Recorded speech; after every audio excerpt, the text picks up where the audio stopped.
Nigerian inflation quickened to an almost 3-year high in November as dollar shortages, insecurity in farming areas, and supply bottlenecks stoked food prices. According to the latest report from the National Bureau of Statistics, the consumer price rose to 14.89% from a year earlier compared to 14.23% in October. The food index, which accounts for more than half of the inflation basket, rose 18.3% compared with 17.4% in October, which is the highest rate since January 2018. Cost increased 2% in the month, adding to the challenges of an economy in recession that could push at 6.6 million Nigerians into poverty. According to the World Bank estimates, while the country is still grappling with the adverse effect of economic recession triggered by coronavirus-induced crash in oil prices, creating large financing needs and weakening the naira, making imports more expensive and adding to inflationary pressure. I have live from our Abuja studios to give deep insights into our first topic of discuss, as we provide solutions to the current challenges facing the entire economy. It's a global issue. He's going to be giving us his view on this. He is an economist and policy analyst, Professor Ken IFE. Thank you very much for your time, Prof. Oh, thank you. It's great to have you on the show. Prof, 14.89%. Let's start that way. From 14.23%. There's a lot in the plate to be served. Inflation is on the high side. Increases from all ends. Prof, how does this come to you first? Well, it doesn't come to me as a great surprise because this is the time of the year, given all the compounding factors working against us. So I'm not surprised. But I do know that there could be light in the end of the tunnel. But let's look at three things. One is the figure of 14.89 is the composite price index, which is the headline inflation. But hold that up for a moment and then look at where the food sub-index is at 18.3%. But also look at where core inflation is. The core inflation is 11.05. The distance between core inflation is when you exclude food. So the distance between core inflation and the food basket is over 7%. That is very, very wide, a very wide margin. So you can see the composite index sitting in the middle there at 14.8. But also look at urban. Urban sub-index came in at 15.47. Second time it's been just over the composite index. Now compare that to rural sub-index. The rural is around 14.3. Now that also tells you a story that yes, transport is very important cause of this rise because urban area is showing an increase higher than the composite index. So obviously the difference there is transport, moving food from rural to urban area is very key to what is going on. So on one hand, we see agriculture playing a major role. Now we see transportation running neck to neck with it. The other point about this inflation figure is the regional spread. That is the geopolitical side of it. If you notice that states like Kogi and Zamfara and Bauchi, they are working around 19%, heavily above the average. Whereas Abia and Kwara, I can't understand why Kwara next door to Kogi is at 12%. Why Kogi is at 19%? Again, it should be transport between the two or very bad road and all kinds of things. So it's very, very important that we understand those dimensions as we begin to interpret the figure on inflation. Prof, let's stay now with food. We are still going to talk on that on so many angles today. Now, looking at food and what's been happening on the Northeast, security issues, what do you think would happen to the price of food stuff? Already is on the high side, and as we move to the Xmas season where everybody would like to stock up, celebrations and all of that, what kind of season are you looking at? Well, it's going to be more difficult, actually, because the result for the fourth quarter is still going to show an increase in inflation because there could be panic buying and there could be people with seasonal variation and the Christmas season and all of that. So there will be. And transport gets even more difficult in this Yuletide season. So we will still see an increase in the price. But of course, we are still in harvest season, and next quarter will reflect the fact that we are in harvest season. But I think that the pressure on transport and the seasonal variation will still put us a little bit above this particular figure here. So irrespective of the fact that we have harvest. But there will be hope in the second quarter, because the dry season farming we are engaging in now will come in the second quarter of next year. Then secondly, the border closure that is going to end might actually let in some products. Like, I mean, why would onions be 400% increase, tomato over 100%? So we see that the border opening the border might actually tame the sharp rise in the cost of food. So we will have to see. Prof, you talked about the states, and I'm thinking, how well would you say our states are doing even at this time? You know, many have talked about thinking outside the box so that they can generate more revenue, not depending solely going to Abuja to get federal allocation. Now, how well would you say they're doing, particularly at this time where we're looking inwards and also talking diversification? Are our states really keen into this drive being made by the federal government? The states have severe challenges, not least because of COVID. They already had ongoing challenges before COVID came in, struggling to pay the new minimum wage and all sorts of hostages to fortune. But what I see happening is that there is a plan, a zero oil plan, that encourages the states to go for one product per state. We need to see traction in that. But it's a sensible way forward, because much of the products that were targeted there are exportables. Of course, in my committee at the national planning stage, we are factoring those products into our bioeconomy. So we are going to put a lot more resources there. But having said that, the states are going to benefit with $750 million of the $1.5 billion approved by World Bank is actually heading in their direction to help them address issues of fiscal transparency, accountability, and prudence, and then also increase their IGR. So there will be some relief heading in their direction from that. Quite apart from the other 750 that is going to help implement the economic sustainability plan. The 2.3 trillion plan. So there should be more help, because that particular plan, the component of that lending is a mixed bag of grants, direct palliatives, and jobs, short-term jobs, and of course value chains like agriculture, strengthening the agri value chain. So they will also be, all of them will be heading down to the state level. So we will be hoping that some of these might be significant relief on the way.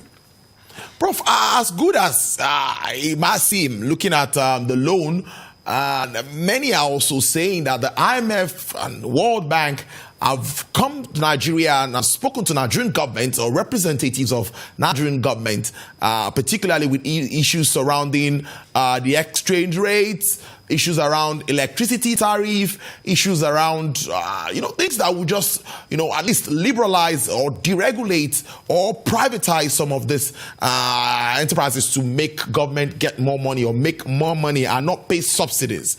I don't know if you also agree that that is the way to go. Some say at times like this, we need to take drastic actions. And this is one of the actions that we are supposed to take, talking about some of this hardship that Nigerians will have to go through one way or the other. It is clear.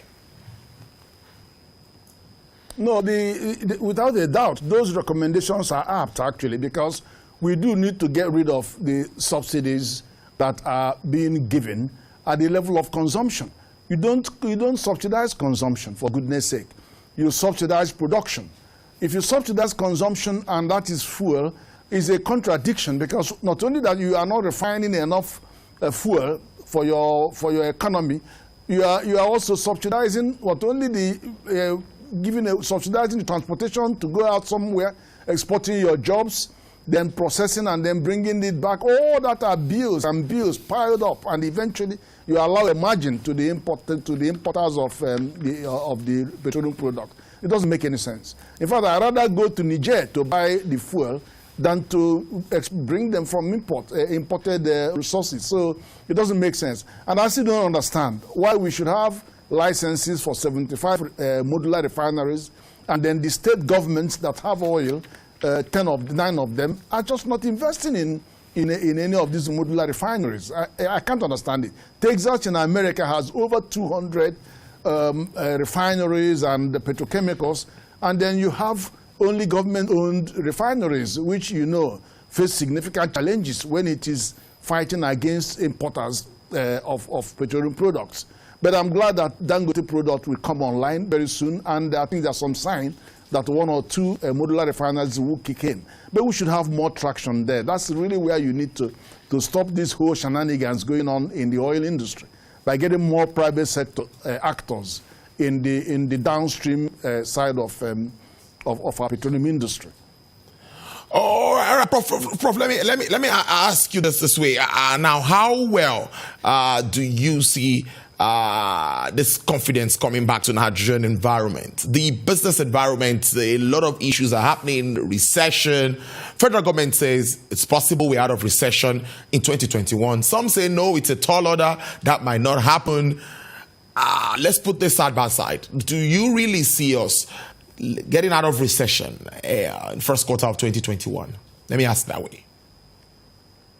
No, I think there are very strong possibilities of us getting out of recession in the first quarter of 2021. There are strong possibilities.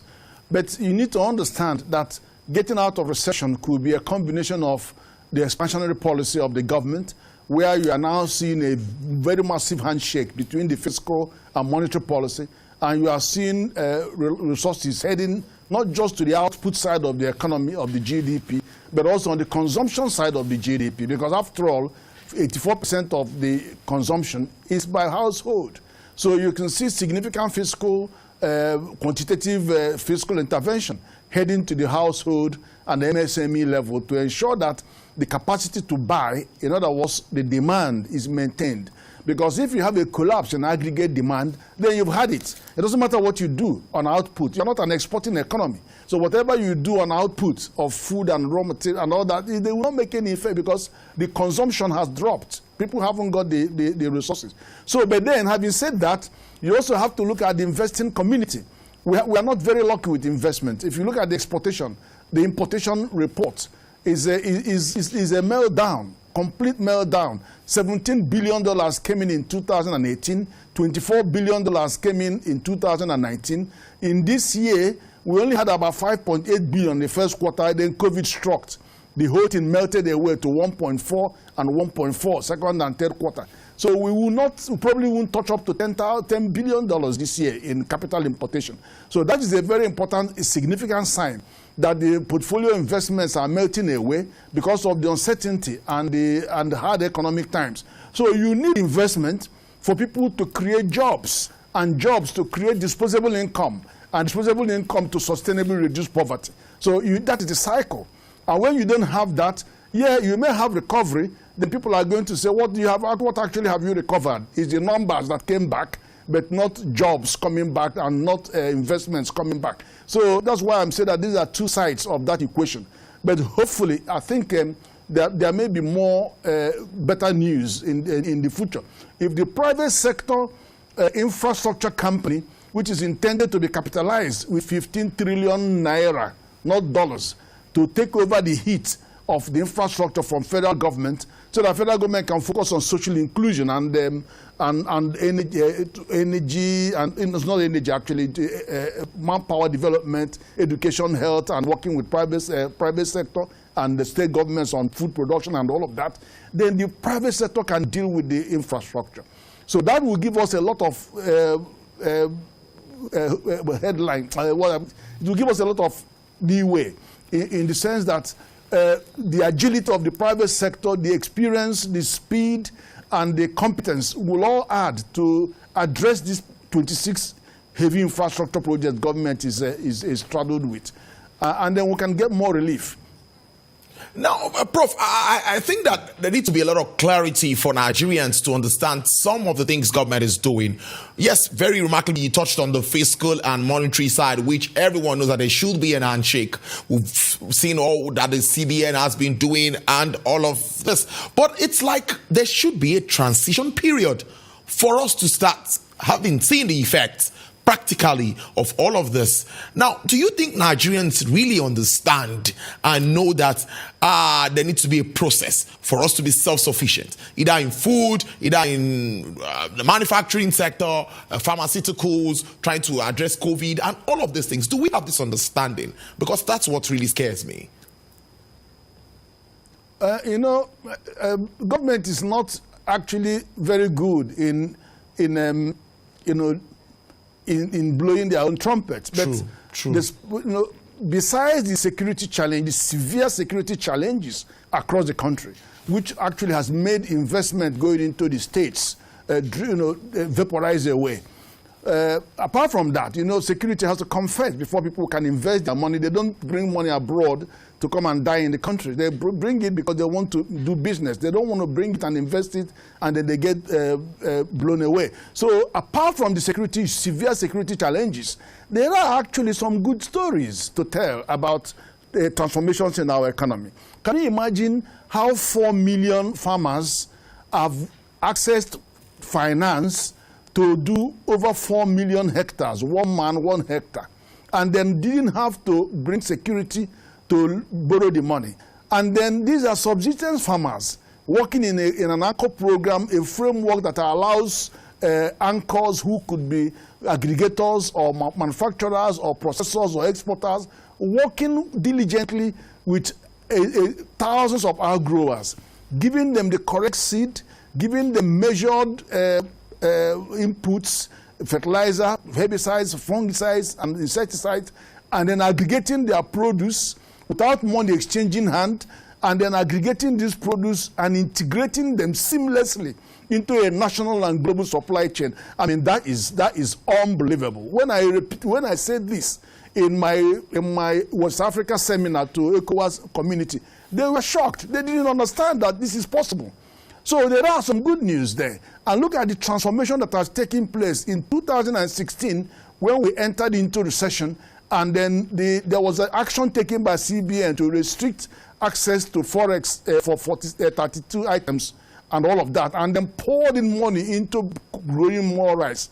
If we didn't do that in March, April this year, we were even having problem importing even the rice. Nobody wants to sell to you. India couldn't sell active pharmaceutical ingredients to us.